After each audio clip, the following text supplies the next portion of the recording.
दोस्तों एक बहुत ही शॉकिंग खबर आ रही है इंदौर के भागीरथपुरा एरिया से, जहां पर ड्रिंकिंग वाटर के अंदर कंटेमिनेशन पाया गया है। करीबन 1400 लोग बीमार हुए, उसकी वजह से उन्हें डायरिया हुआ, उल्टी हुई और जिसमें से 10 लोगों की मौत हो गई है, जिसमें एक 6 महीने का बच्चा भी था जो कि पूरे 10 साल के बाद में मिला था उनके पेरेंट्स को, और उस बच्चे की भी जान चली गई। दरअसल जो दूध पिलाते हैं उसके अंदर पानी यूज़ किया गया था पाउडर मिला के, तो वो कंटेमिनेटेड वाटर था जिसकी वजह से बच्चे की हालत ख़राब हो गई और वो बच्चा नहीं बच पाया। यहाँ पर गवर्नमेंट ने कहा 2 लाख का कंपनसेशन देंगे, तो फैमिली ने साफ साफ मना कर दिया कि हमें कंपनसेशन नहीं चाहिए, उससे हमारा बच्चा वापस नहीं आएगा। यहाँ पर आईएमसी कमिश्नर को हाई कोर्ट ने नोटिस भेज दिया है जवाब के लिए। इसी के साथ साथ सीएम ने इंदौर म्युनिसिपल कॉरपोरेशन के एडिशनल कमिश्नर को भी बर्खास्त कर दिया है, निकाल दिया, और इसी के साथ साथ वाटर वर्क इंजीनियर को भी हटा दिया है। तो यहाँ पर एक्शन पे एक्शन तो हो रहे हैं, लेकिन पाया गया कि उस वाटर के अंदर बैक्टीरिया निकला जिसका असर इतना बुरा था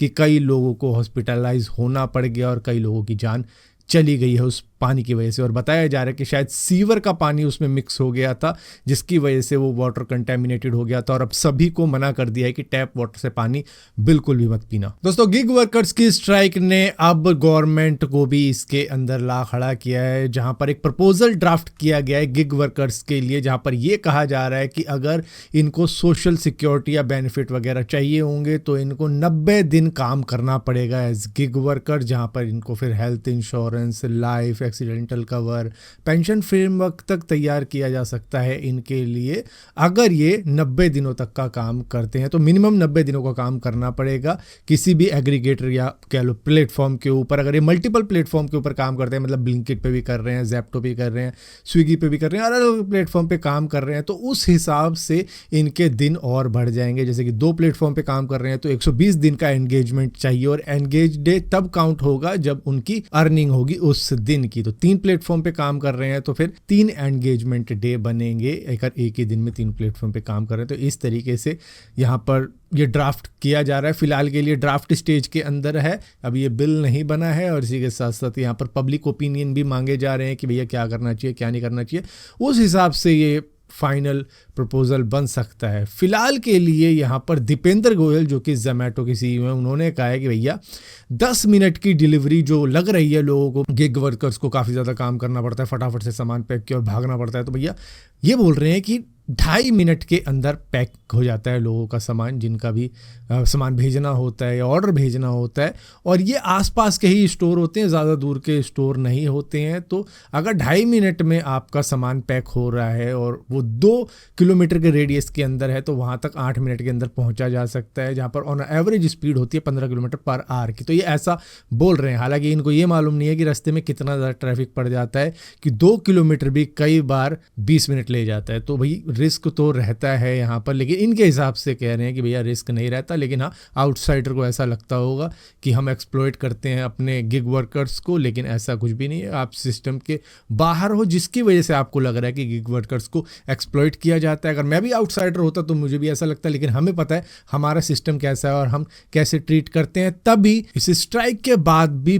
75 लाख डिलीवरीज हुई है, जो कि 31 दिसंबर से लेकर 1 जनवरी की सुबह तक, क्योंकि यहाँ पर बहुत ज़्यादा डिलीवरी हुई है और ये रिकॉर्ड डिलीवरीज है 75 लाख, जो कि स्ट्राइक में हो गई, जिसकी वजह से ये कह रहे हैं। दरअसल इनका भी एक गेम ये रहा था कि इन्होंने ज़्यादा पे कर दिया, कि मतलब इन्होंने कह दिया कि 100 से लेकर 120 रुपये तक कमाओगे पर डिलीवरी, जिसकी वजह से गिग वर्कर्स ने दबा के काम किया बजाय स्ट्राइक के। दोस्तों हम में से बहुत सारे लोगों को ऐसा लगता था कि यूएस के अंदर अगर किसी सिटीजन से हमारी शादी हो जाएगी तो हम वहाँ के सिटीजन बन जाएंगे, हमें वहाँ का ग्रीन कार्ड मिल जाएगा, लेकिन अब ऐसा नहीं है। यहाँ पर इमिग्रेशन अटर्नी ने साफ मना कर दिया है कि यूएस के किसी सिटीजन से शादी करने के बाद भी आपको ग्रीन कार्ड मिलेगा, ये गारंटी नहीं है, क्योंकि यूएस इमिग्रेशन ऑफिसर अब स्ट्रिक्टली चेक करेंगे कि आपकी शादी रियल है या फिर ये किसी बॉन्ड के कारण या किसी पैसों की वजह से की गई है। ये सिर्फ पेपर की शादी नहीं होनी चाहिए बल्कि रियल रिलेशनशिप होनी चाहिए। दोनों को देखा जाएगा कि सेम एड्रेस पे रहते हैं, इसी के साथ साथ जॉइंट बैंक अकाउंट होना चाहिए, फोटो साथ में होनी चाहिए, चैट की हिस्ट्री होनी चाहिए, ट्रैवल प्रूफ होना चाहिए, फ्रेंड एंड फैमिली को रिलेशनशिप के बारे में मालूम होना चाहिए, इंटरव्यू होगा दोनों का, उसमें दोनों के आंसर मैच होने चाहिए, और तब जाके वो फैसला लेगा ऑफिसर कि इनको ग्रीन कार्ड देना है या नहीं देना। मतलब अगर वो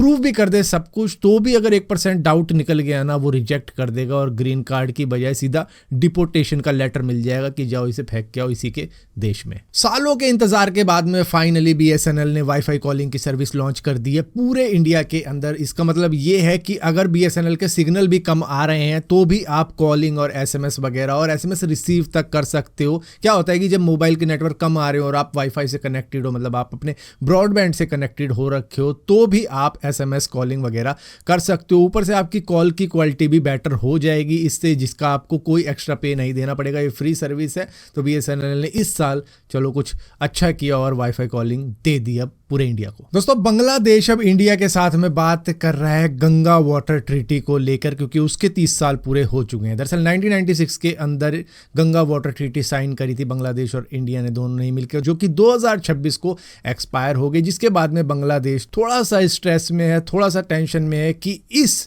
बांग्लादेश की टेंशन, जो भी चीज़ें हो रही है बांग्लादेश के अंदर, कहीं उसका असर गंगा वाटर ट्रीटी के ऊपर ना हो जाए। जिस तरीके से इंडस वाटर ट्रीटी का हल किया है इंडिया ने, उसी तरीके से कहीं गंगा वाटर ट्रीटी के अंदर कुछ ना कर दे, क्योंकि बांग्लादेश की पूरी एग्रीकल्चर पॉपुलेशन सर्वाइव ही गंगा वाटर के ऊपर भी करता है, जिसकी वजह से यहाँ पर उनको टेंशन होनी चाहिए और हो रही है। क्योंकि ड्राई सीजन के वक्त में जो शेयरिंग होती है वो इंडिया के फेवर में ज़्यादा होती है और कभी कभी 50-50 की शेयरिंग होती है। कभी बांग्लादेश को मिनिमम 35,000 क्यूसिक वाटर की गारंटी दी जाती है। तो अब यहाँ पर देखा जाएगा कि इंडिया अब इस एग्रीमेंट को किस तरीके से लेता है, क्योंकि कई सारी कंट्रीज ऐसी भी हैं जिस तरीके से इंडिया वाटर ट्रीटी को साइन करता है उस तरीके से नहीं, बल्कि अपनी कंट्री को देखते हुए साइन करते हैं कि भैया हमारी कंट्री, हमारा पानी, हम अपने लोगों को पहले ज़्यादा देंगे, उसके बाद में दूसरी कंट्री को देखेंगे। लेकिन इंडिया ने काफ़ी ज़्यादा फेवरिज्म कर रखा था पहले के वक्त में पाकिस्तान के ऊपर, बांग्लादेश के ऊपर। लेकिन अब